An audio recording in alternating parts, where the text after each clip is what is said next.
ഒരു പുതിയ കാറൊന്നും മേടിച്ചാൽ കുഴപ്പമൊന്നുമില്ല, ശരിക്കും വലിയ എക്സ്ചക്കറിനൊന്നും കുഴപ്പമൊന്നും വരില്ല.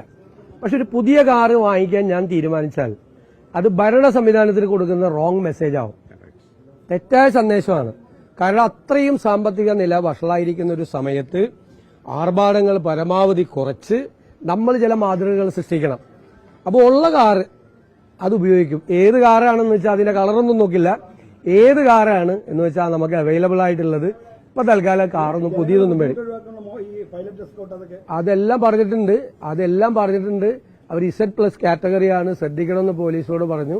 എങ്കിലും പറഞ്ഞു, ഞാൻ കരുതുന്നത് വലിയ ആർഭാടത്തോടെ വളരെ പത്രാസിലൂടെ റോഡിലൂടെ പോയാൽ ആളുകൾ എന്നെ ചിലപ്പോൾ അവർ പുറത്തൊന്നും പറയില്ലായിരിക്കും, പക്ഷെ ഉള്ളിൽ കളിയാക്കിച്ചിരിക്കും. അതിന്റെ അത്രയൊന്നും ആയിട്ടില്ല ഞാൻ.